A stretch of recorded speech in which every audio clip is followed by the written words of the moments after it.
April 1944, Fort Oglethorpe, Georgia. The slab of beef, perfectly seared and still steaming, occupied most of the metal tray.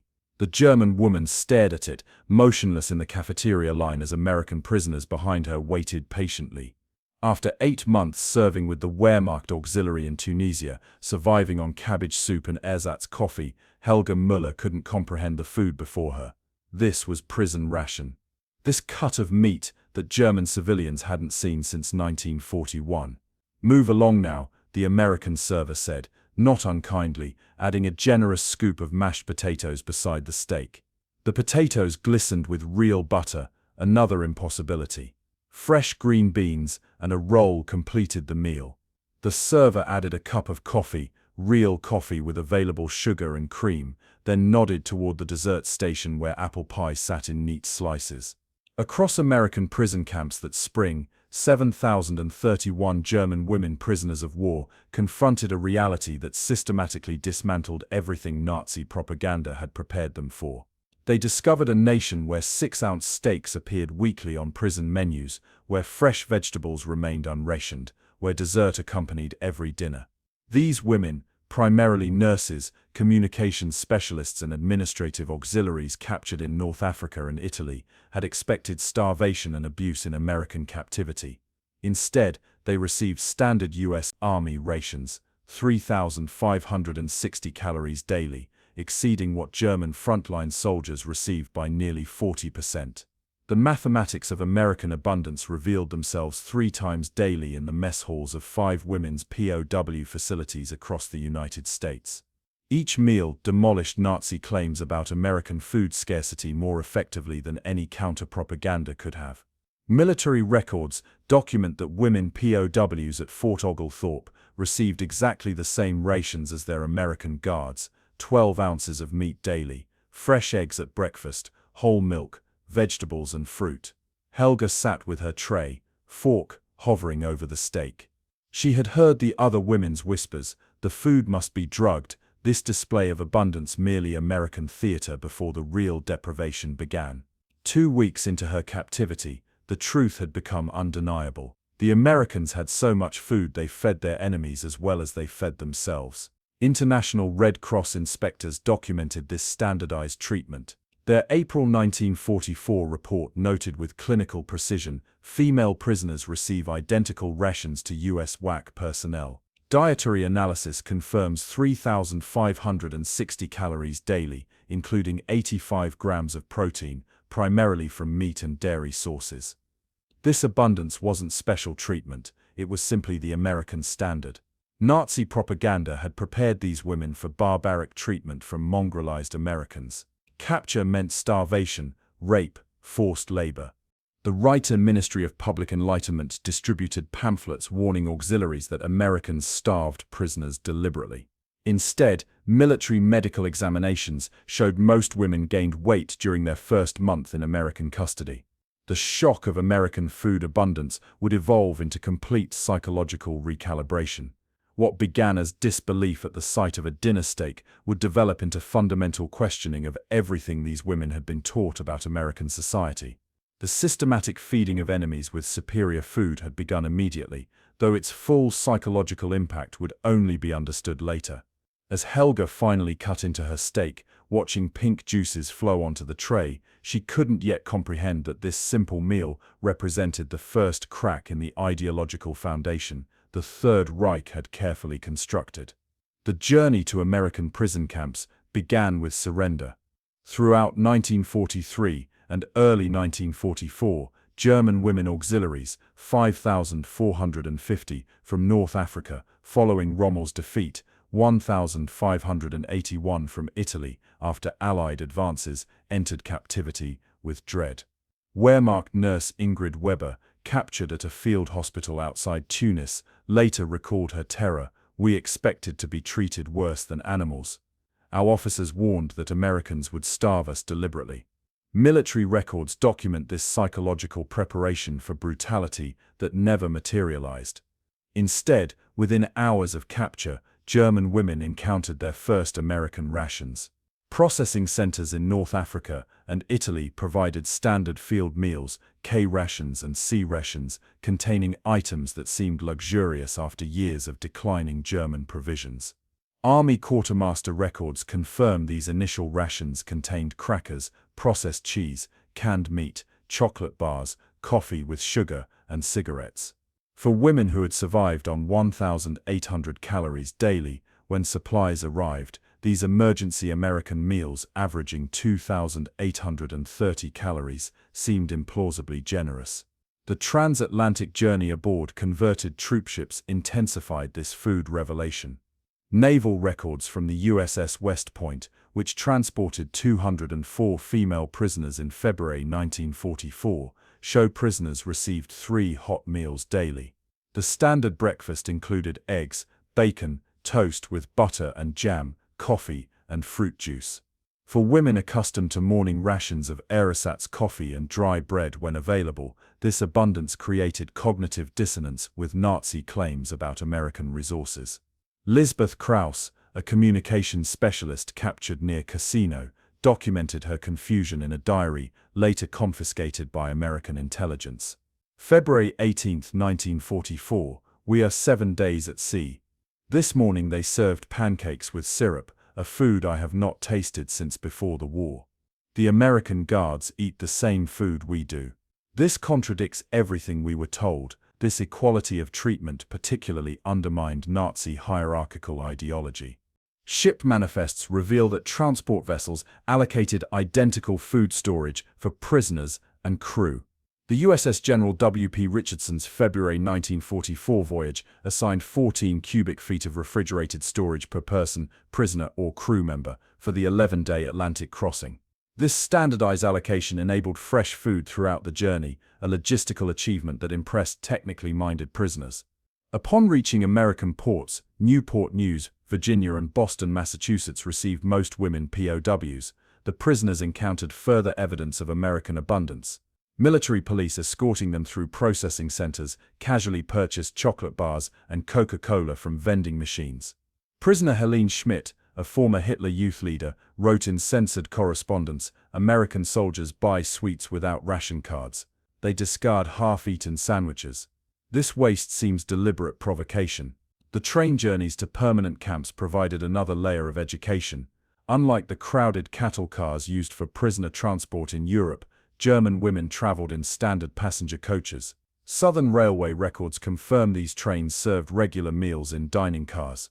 A typical lunch included chicken, vegetables, bread, and dessert. Prisoners discovered this wasn't special treatment, but standard American rail service. Most women initially suspected psychological warfare, temporary abundance designed to manipulate before true imprisonment began. Military intelligence interviews reveal that 68% of newly arrived prisoners believed the food would deteriorate once international observers departed. German propaganda had been so effective that reality seemed implausible. As trains carried them deeper into America, toward Fort Oglethorpe, Georgia, Camp Forest, Tennessee, Fort Devens, Massachusetts, Camp Breckinridge, Kentucky, and Kennedy, Texas, these women couldn't yet comprehend that the systematic dismantling of their ideological certainties had only begun. Daily life in women's POW camps centered around the mess hall schedule. Army regulations established identical meal patterns across all facilities: breakfast 6:30 to 7:30 a.m., lunch 12 o'clock to 1 p.m., dinner 5:30 to 6:30 p.m. The routine itself, 3 guaranteed meals daily, contradicted German experiences where food distribution had become increasingly erratic as the war progressed. Camp Forest, Tennessee, typical of women's facilities, operated cafeteria-style service where prisoners selected their own portions, a democratic approach to food distribution unimaginable in German military settings. Quartermaster records document typical daily menus with clinical precision: breakfast 2 eggs prepared to order, bacon or sausage, toast with butter and jam, coffee, milk. Lunch, sandwich selections, soup, fresh fruit, beverage. Dinner 6-ounce protein: beef, pork, chicken, or fish, 2 vegetables, starch, bread, dessert. This consistent pattern provided 3,560 calories daily, including 85 grams of protein, nutrition levels exceeding those of average German civilians by approximately 65%. Thursday evenings became legendary among women prisoners. Army mess logs confirm that steak night represented standard practice across POW facilities. Fort Oglethorpe's kitchen requisition forms from May 1944 show weekly orders of 700 pounds of beef, sirloin, to serve 650 women prisoners, plus American personnel. While American civilians faced meat rationing, 28 ounces weekly per person, this limitation still exceeded typical German civilian rations by a factor of 4. For prisoners who hadn't seen unrationed meat since 1939, weekly steak dinners represented impossible luxury.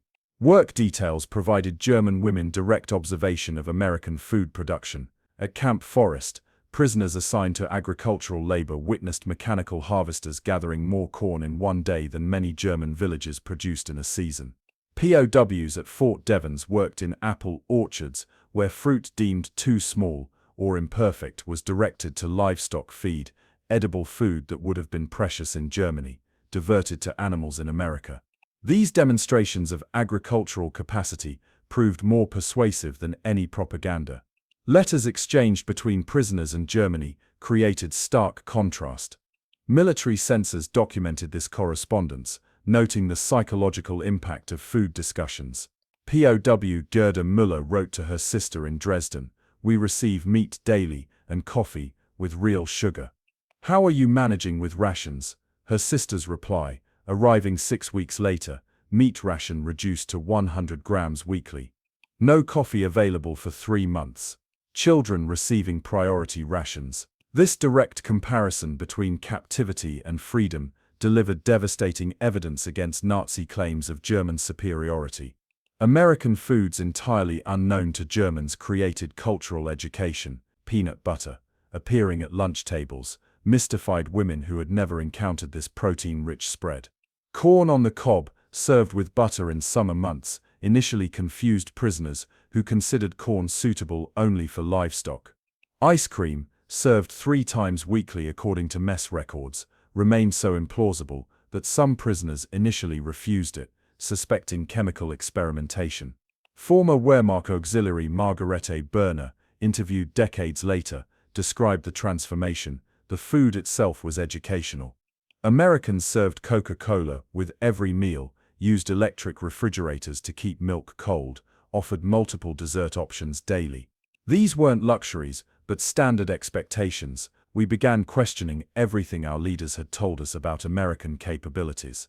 As summer 1944 approached, women prisoners had experienced 3 months of consistent abundance, yet the most profound food revelations awaited them.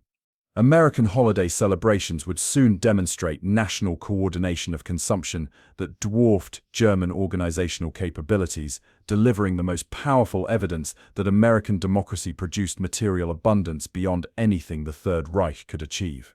November 23, 1944. Fort Oglethorpe, Georgia. The aroma of roasting turkey permeated the women's compound as German prisoners lined up outside the mess hall. Inside, tables had been rearranged into long communal rows covered with white paper tablecloths, an unimaginable luxury in wartime. Thanksgiving, a holiday unknown in Germany, represented America's most dramatic food demonstration, a nationwide coordination of celebratory consumption that occurred even during global conflict.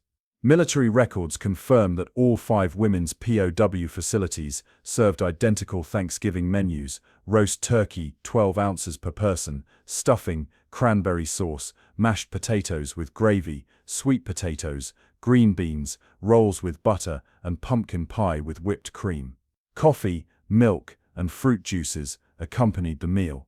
The logistical achievement required to deliver these specific foods to prison camps nationwide, while simultaneously serving identical meals to 11 million American service personnel globally, showcased organizational capacity that German prisoners couldn't reconcile with Nazi propaganda about American inefficiency.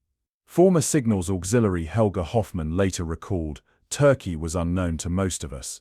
The portion size alone was shocking, more meat in one meal than German families received in 2 weeks.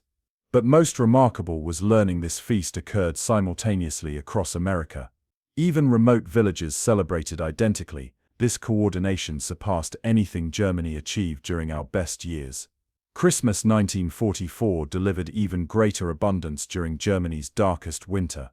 As the Reich faced catastrophic fuel shortages and food rationing reduced to survival levels, German women in American captivity received holiday meals exceeding peacetime German standards. Mess hall records document Christmas dinner: prime rib, 10 ounces per person, Duchess potatoes, glazed carrots, dinner rolls, butter, and chocolate cake. The Camp PX post-exchange store stocked additional holiday treats, chocolate bars, preserved fruits, cookies, available for purchase with camp scrip, earned through voluntary work programs. Most astonishing to prisoners was American civilian involvement. Local church groups visited camps bearing additional gifts and treats. The American Red Cross distributed 7,031 individual Christmas packages to German women prisoners, each containing homemade cookies, candy, toiletries, writing materials, and small luxuries unavailable in Germany since 1941. The Women's Club of Chattanooga delivered handmade Christmas cards and candy to Fort Oglethorpe. The Methodist Ladies' Auxiliary brought additional pies to Camp Forest. This civilian generosity toward enemies created profound psychological impact. Women who expected American hatred instead encountered kindness from mothers and wives of men fighting against Germany. Prisoner Ingrid Weber recorded in her journal, "These American women bring us Christmas cookies while their sons fight our army. I cannot understand such behavior. It contradicts everything we were taught about revenge-seeking Americans." The timing proved particularly devastating to Nazi ideology.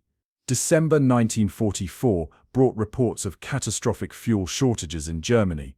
Civilian rations reduced to 1,100 calories daily, and children's milk allocations cut by half. Military censors documented this juxtaposition in correspondence between captive auxiliaries and German families. Prisoner Lisbeth Kraus received a letter from her mother in Hamburg: "No heat this Christmas.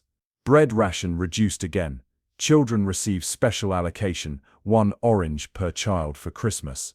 Kraus had just attended a holiday party where oranges filled decorative bowls, freely available to prisoners. Camp commandants, following army regulations for equal treatment, extended the principle to religious observances. Catholic prisoners attended midnight mass with American guards. Protestant services featured identical candles and decorations for both captives and captors. This equality of treatment, prisoners and guards worshipping together while enjoying identical food, demonstrated democratic principles that directly contradicted Nazi racial hierarchy. The Christmas season of 1944, with its casual American abundance contrasted against German home front deprivation, delivered the most powerful evidence yet that Nazi ideology had fundamentally misrepresented both societies. By spring 1945, German women prisoners had experienced a full year of American abundance. Military psychologists documented their ideological transformation in detailed reports. A May 1945 assessment from Fort Oglethorpe noted, subject group demonstrates significant reduction in pro-Nazi sentiment, 86% decrease from arrival baselines. Primary factor cited by subjects, contradictory evidence regarding American resources and living standards. Food abundance had systematically dismantled Nazi claims more effectively than formal re-education programs. Individual case studies revealed profound perspective shifts. Former BDM, League of German Girls leader Margarete Schultz, captured in Sicily, arrived with unshakable National Socialist convictions. After 8 months at Camp Forest, her personnel file recorded, "Subject now questions fundamental Nazi economic theories based on observed American production capacity." Cites mess hall abundance as contradicting Lebensraum justification. The report noted that Schultz had gained 11 pounds in captivity, while her family in Dresden faced severe rationing. Work details outside camps provided German women unprecedented access to American agricultural and food production systems. At Camp Breckenridge, prisoners assigned to nearby farms witnessed mechanical harvesters that processed more wheat in one day than entire German villages could harvest in weeks. Women assigned to cannery work observed quality control standards that rejected food German civilians would have considered precious. Del Monte records from a plant employing POWs show 12% of green beans rejected for minor size irregularities, edible food diverted to livestock feed, while German civilians subsisted on turnips and cabbage. Statistical evidence confronted prisoners daily. American production figures for 1944, published openly in magazines available in camp libraries, revealed devastating comparisons. Sugar production, 6.8 million tons, US versus 1.2 million tons. Meat production, 11.6 billion pounds, US versus 3.1 billion pounds, Germany. Milk, 119 billion pounds, US versus 42 billion pounds, Germany. Most shocking was the American surplus, food produced beyond national requirements that enabled both civilian abundance and prisoner feeding programs. By late 1944, the pattern of care packages had reversed. German women prisoners used camp wages to send food parcels to Germany rather than receiving them. International Red Cross records confirm that women POWs show at the 5 main camps sent approximately 28,450 food packages to German addresses between October 1944 and April 1945. These parcels typically contained coffee, chocolate, sugar, and canned goods purchased from camp commissaries. The psychological impact of prisoners in enemy captivity sending food to free civilians delivered the final blow to Nazi propaganda claims. Medical examinations provided undeniable physical evidence of American abundance. Army medical records show that German women prisoners gained an average of 7.2 pounds during their first 6 months in captivity. Nutrition-related health issues, dental problems, skin conditions, minor vitamin deficiencies resolved during American imprisonment. Meanwhile, letters from Germany described deteriorating civilian health, with widespread malnutrition reported throughout the Reich. Interactions with African American mess staff particularly challenged Nazi racial ideology. At Fort Oglethorpe, black cooks and servers managed food distribution, positions of authority over white German prisoners that contradicted Nazi racial hierarchy.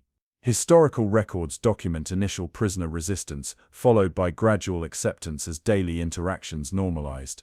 The casual integration of American mess halls, where black and white staff worked together preparing meals, contradicted everything these women had been taught about racial separation. Prisoner Helene Schmidt, interviewed decades later, identified the democratization of food as most ideologically disruptive. In Germany, quality food remained available to party officials while civilians starved.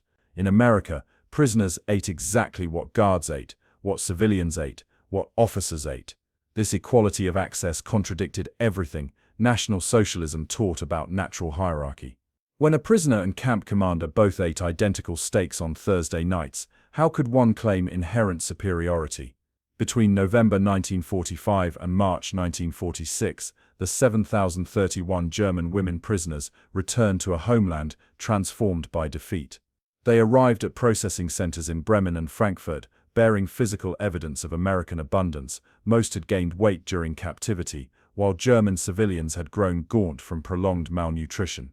Military repatriation records document this stark contrast. Returning prisoners averaged 9.3 pounds heavier than at capture, while the average German civilian had lost 13.7 pounds during the same period. The visual juxtaposition of healthy prisoners emerging from enemy captivity while free Germans showed signs of starvation delivered irrefutable evidence against Nazi claims.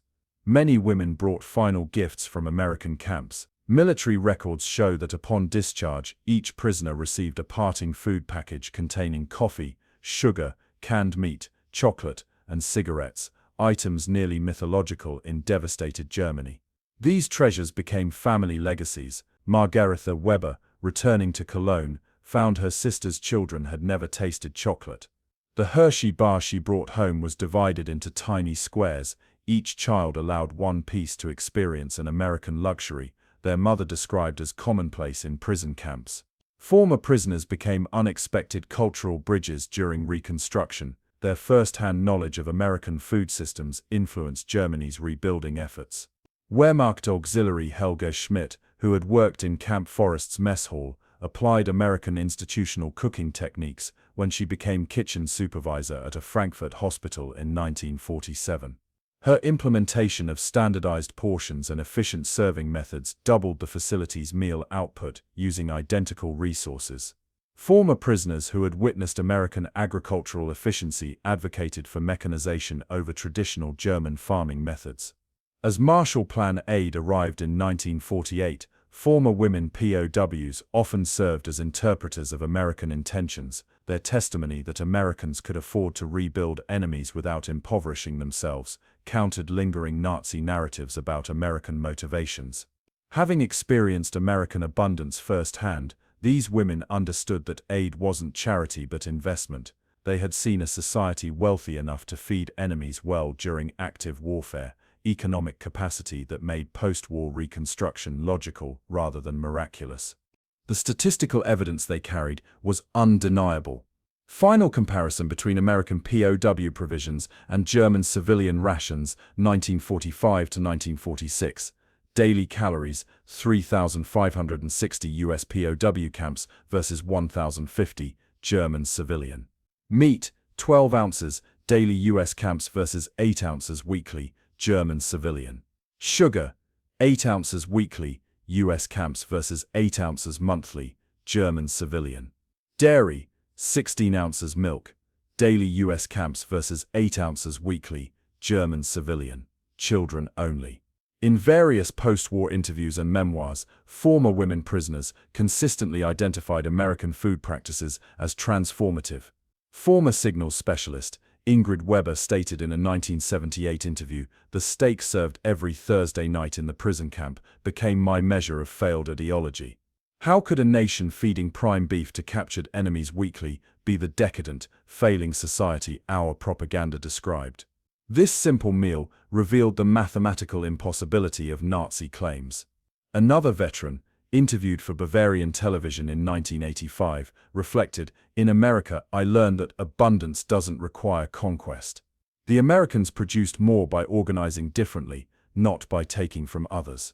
This lesson shaped my understanding of how societies should function. This fundamental shift from extraction to production influenced an entire generation of post-war German development. By the 1950s, West German markets began reflecting American patterns witnessed in prison camps. Supermarkets replaced traditional shop arrangements, refrigeration became standard. Processed foods appeared on shelves. The women who had experienced American prison abundance often became enthusiastic early adopters, recognizing patterns they had seen in captivity. April 1944, Fort Oglethorpe, Georgia. A German woman prisoner stared at a thick steak on her mess hall tray, unable to comprehend American abundance. That simple meal began an education more powerful than any propaganda. The women who couldn't believe they received steak in American prison camps returned home as witnesses to a prosperity model based on production rather than conquest. Their transformation through abundance rather than punishment helped rebuild a nation, one meal at a time.